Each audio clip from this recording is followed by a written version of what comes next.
사람들은 너무 힘들고 지칠 때 진이 빠진다라고 말합니다. 이 진이라는 것은 무엇을 말하는 걸까요? 진액, 바로 체액을 말합니다. 이 진액이 부족하면 어떻게 될까요? 죽을 수도 있습니다. 안녕하세요. 생활건강정보 채널 9988입니다.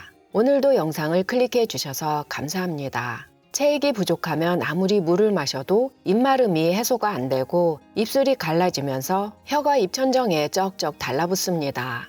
그렇다고 계속해서 물만 마시면 입마름이 더 심해질 수 있습니다. 체액은 신체 전체를 순환하면서 영양소와 산소를 운반하고 노폐물을 제거하고 체온을 조절하는 물 기반 액체입니다. 혈액, 림프, 뇌척수액, 소변, 땀, 소화액, 타액 등 체액에는 여러 종류가 있고 이 체액은 세포 안에 있는 세포 내액과 세포와 세포 사이에 있는 세포 외액으로 분류됩니다. 말만 들어도 이 체액은 단순한 물이 아니라는 것을 알 수 있는데요. 그래서 예로부터 이 체액을 진액이라고 불렀습니다. 진액이 부족하게 되면 물을 마셔도 입이 마르는 구강 건조와 과도한 갈증, 마른 기침, 안구 건조, 피부 건조와 피부 잔주름, 근육 경련, 만성 피로, 변비, 두통과 어지러움, 피곤에 절은 사람처럼 눈이 움푹 들어가기도 하고 자주 짜증이 나고 불안해지고 심박수가 증가하고 호흡이 가빠지기도 하고 소변량이 감소하면서 노폐물이 체내에 쌓입니다. 한마디로 진액이 부족하면 노화가 초고속으로 진행됩니다. 중년 이후 진액 부족은 의외로 흔하지만 느끼지 못하고 있을 뿐이라고 합니다. 입마름, 갈증, 마른 기침, 피부 건조는 진액 부족의 첫 징후라고 대부분의 사람들은 생각하고 있지만 아닙니다. 진액 부족이 시작된 후에 이러한 증상이 나타납니다. 앞서 말씀드린 증상이 나타났다는 것은 이미 내 몸은 진액이 부족하다는 위험 신호입니다. 젊은 사람들보다 중년 이후에 진액 부족 위험이 더 높은 것은 첫째, 갈증 감각의 감소입니다. 나이가 들면 신체의 갈증 메커니즘이 덜 민감해지기 때문에 노년으로 갈수록 수분이 필요해도 갈증을 느끼지 못해 물을 충분히 마시지 않을 수 있습니다. 두 번째, 콩팥 기능 변화입니다. 노화는 콩팥 기능에 영향을 미쳐 진액을 보존하고 소변을 농축하는 능력이 감소합니다. 이로 인해 콩팥이 진액 균형을 맞추는 효율성이 떨어지면서 부족 위험이 높아질 수 있습니다. 세 번째, 만성 질환입니다. 많은 노년층은 당뇨병, 심장병, 콩팥 질환과 같은 만성 질환을 앓고 있어 진액 균형에 영향을 미칠 수 있습니다. 또한 이로 인해 처방되는 일부 약물은 소변량을 늘리거나 진액 수치를 줄여 진액이 부족해질 위험을 높일 수 있습니다. 네 번째, 근육량 감소입니다. 근육 조직은 지방 조직보다 더 많은 진액을 보유하고 있는데요. 근육량은 나이가 들면서 자연스럽게 감소하기 때문에 노인은 체내 진액 저장량이 낮아 부족해지기 쉽습니다. 다섯 번째, 전해질이 부족해도 진액 부족이 올 수 있습니다. 진액은 먹는 음식이나 물에서 수분을 공급받아 만들어지기도 하지만 인체 내에서 만들어지기도 합니다. 이렇게 만들어진 진액은 필요한 위치로 스스로 가는 것이 아니고 전해질이 삼투압에 의해 진액을 옮깁니다. 예를 들어 세포 외부의 나트륨 농도가 높으면 진액이 세포 밖으로 이동하여 균형을 맞춥니다. 반대로 세포 내에 칼륨이 더 많으면 진액이 세포 안으로 이동합니다. 이러한 움직임은 세포 내 진액을 유지하고 진액이 신체 전체에 적절하게 분배되도록 합니다. 이 전해질은 신체 전체의 진액을 적절하게 유지시킬 뿐 아니라 신경세포 간의 신호를 전달하는 신경 전달 물질의 방출을 촉진하고 근육 수축과 이완을 조절하고 콩팥이 배출하는 물의 양을 조절하여 혈압을 조절하고 신체의 pH 균형을 유지하고 안정적인 심장 박동 유지, 세포 활동과 대사 과정을 촉진합니다. 전해질이 부족하면 신체 전반에 걸쳐 문제가 발생한다는 건데요. 노년으로 넘어갈수록 소화 기능과 흡수 능력이 저하되어 전해질 결핍이 될 위험이 높습니다. 전해질은 나트륨, 칼륨, 칼슘, 마그네슘 같은 영양소입니다. 이러한 전해질 영양소 중 하나라도 부족해서 불균형이 발생하면 진액이 부족하게 되는데요. 전해질과 진액은 매우 밀접한 관계가 있어서 전해질 영양소가 적으면 진액 부족이 발생하고 진액이 부족하면 전해질 불균형이 발생합니다. 전해질 불균형 증상은 구강 건조, 근육 경련, 종아리 쥐, 불규칙한 심장 박동 등 진액 부족과 유사합니다. 진액 부족이 먼저인지 전해질 불균형이 먼저인지 모르지만 극심한 갈증과 입마름을 느껴서 물만 계속 너무 많이 마시면 전해질은 소변으로 더 많이 빠져나가고 입마름 같은 증상은 더 악화될 수 있습니다. 그래서 입마름과 혀의 백태, 혀 통증, 근육 경련, 종아리 쥐 등 앞서 말씀드린 증상이 있으신 분은 물만 마시면 안 됩니다. 물론 물도 내 체중에 맞게 마셔야 하지만 물과 함께 전해질이 풍부한 음식을 드셔야 진액과 전해질을 동시에 보충해서 입마름, 안구 건조 등의 증상을 완화시킬 수 있습니다. 전해질이 풍부하고 수분이 많아서 진액 보충에 도움이 되는 음식입니다. 증상이 나타나면 이미 늦습니다. 이런 음식을 평소에 자주 드셔서 진액을 충분하게 유지하셔야 합니다. 첫째, 코코넛 워터입니다. 코코넛 워터는 칼슘, 마그네슘, 인, 칼륨이 풍부하면서 탄수화물과 칼로리가 적어 갈증 해소에 탁월합니다. 또한 혈당을 낮추고 신장 결석을 예방하고 심장 건강을 증진할 수 있는 것으로 나타났습니다.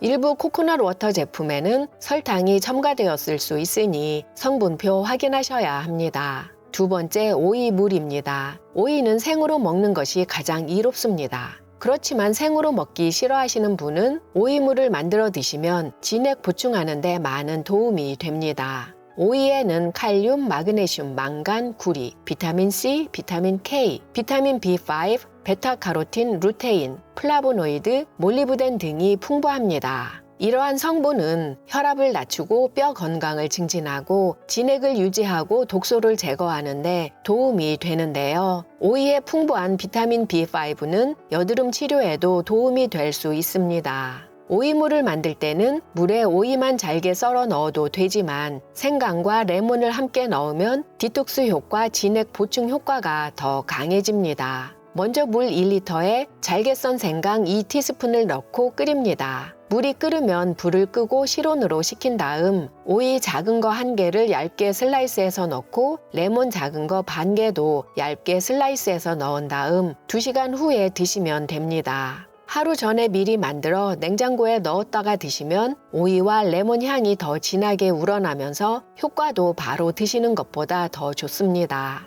세 번째, 백작약 대추차입니다. 백작약에는 치료 효과가 강한 다양한 영양소와 생리활성 화합물이 들어있어 1000년이 넘도록 전통의학에서 사용되어 왔습니다. 염증을 줄이고 통증을 완화하고 류마티스 관절염, 건선, 구강 편평태선, 쇼그렌 증후군 등 자가 면역 질환을 효과적으로 치료할 수 있는 것으로 알려진 페오니플로린, 면역 기능 증진에 탁월한 테르페노이드, 폴리사카라이드, 사포닌은 면역력이 점점 떨어지는 중년 이후에는 특히 주목할 만합니다. 또한 칼슘, 마그네슘, 칼륨과 같은 전해질도 함유하고 있어 백작약물은 진액과 전해질 보충과 면역력 증진에 매우 도움이 됩니다. 백작약은 차가운 음식이라서 따뜻하게 해주는 대추와 같이 먹으면 좋은데요. 대추에는 심장 보호 효과가 있는 플라보노이드, 항염 특성이 있어 만성 질환 위험을 줄이는 데 도움이 되는 페놀산, 조직 복구, 신진대사,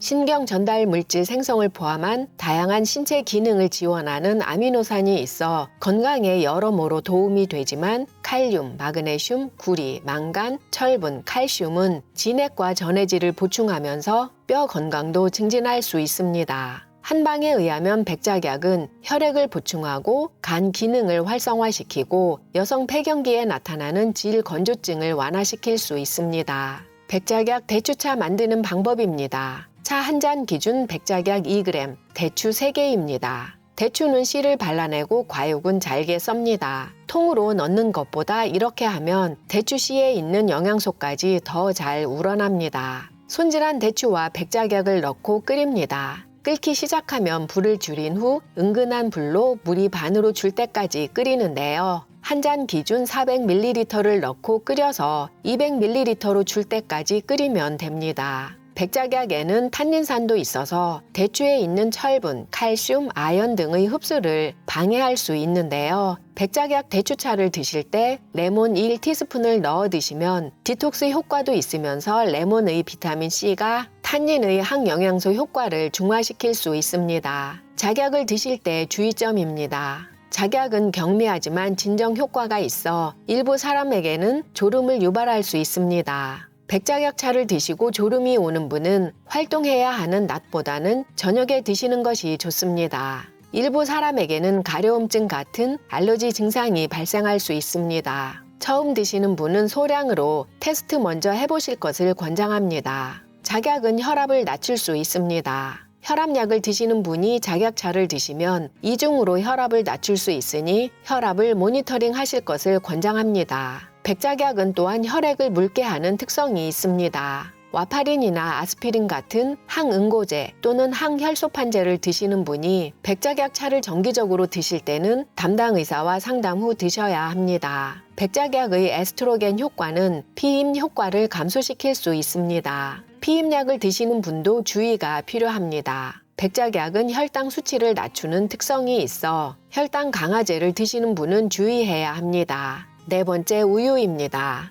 요즘은 우유보다는 아몬드 우유나 귀리 우유 같은 대체 우유가 대세이기는 하지만 갈증을 해소하고 진액을 보충하기에는 소에서 나온 우유가 더 좋습니다. 한 연구에서는 운동으로 인한 탈수 후 저지방 우유가 물이나 스포츠 음료보다 수분 보충에 더 좋은 음료라는 사실을 발견했습니다. 채식주의와 비건주의 식단의 인기가 높아지면서 최근 몇 년 동안 소우유를 대체할 수 있는 비유제품이 많이 시판되고 있습니다. 하지만 전해질 균형에 가장 좋은 우유는 소에서 나온 우유입니다. 유당 불내증이 있는 사람이 아니면 우유가 입마름이나 기타 체액 부족 증상을 줄이는 데 더 도움이 될 수 있습니다. 유당 불내증이 있어서 우유를 마시지 못하시는 분은 아몬드 우유나 귀리 우유 등 대체 우유를 견과류나 바나나와 같이 드시면 부족한 전해질을 채울 수 있습니다. 다섯 번째, 소금물입니다. 소금은 건강에 해롭다고 줄여야 한다고 홍보하는 데 많은 전문가들이 시간과 에너지를 쏟았습니다.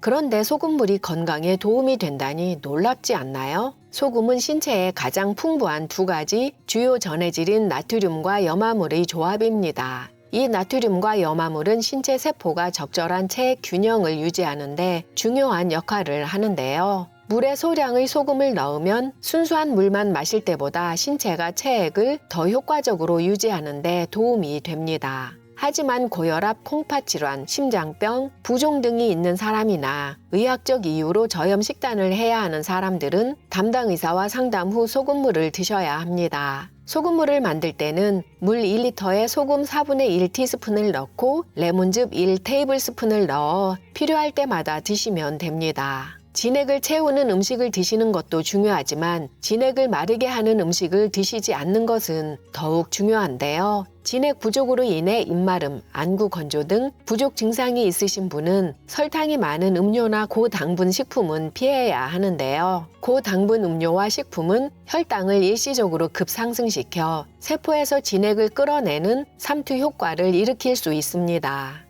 이 효과는 소변을 늘리고 진액 부족을 악화시킬 수 있습니다. 커피, 홍차, 녹차, 에너지 드링크 같은 카페인 음료는 이뇨제 역할을 하여 신체가 더 많은 소변을 배설하도록 하는데요. 수분 섭취와 균형을 맞추지 않으면 진액 손실의 원인이 될 수 있습니다. 결핍 증상이 있는 사람은 카페인 섭취를 제한하거나 물과 전해질을 추가로 보충해 균형을 맞추는 것이 가장 좋습니다. 알코올은 강력한 이뇨제로 소변 생성을 증가시키고 체액 손실을 유발합니다. 또한 신장이 수분을 유지하는 데 도움을 주는 항이뇨 호르몬을 방해하여 진액 부족이 더욱 심해집니다. 부족 증상이 있는 사람은 되도록 알코올은 자제하는 것이 좋습니다. 지금까지 진액을 채워줄 수 있는 음식과 진액을 마르게 하는 음식 알아보았습니다. 입마름, 안구 건조, 종아리 쥐, 불편하지만 참으면 된다고 그냥 방치하시면 더 크게 건강을 해칠 수 있습니다. 이런 음식 꾸준하게 드시면 진액이 풍부해져 피부가 촉촉해지고 뻑뻑한 눈 부드러워지고 종아리 쥐도 사라집니다. 영상이 도움이 되셨나요? 구독과 좋아요, 알림 설정과 함께 소중한 지인과 이 영상 공유해 주세요. 고정 댓글을 보시면 건강에 도움이 되는 또 다른 영상 링크 확인하실 수 있습니다. 다음번에도 구구까지 팔팔하게 하는 유익한 건강 정보로 찾아뵙겠습니다. 끝까지 시청해 주셔서 감사합니다. 오늘도 건강하고 행복하세요.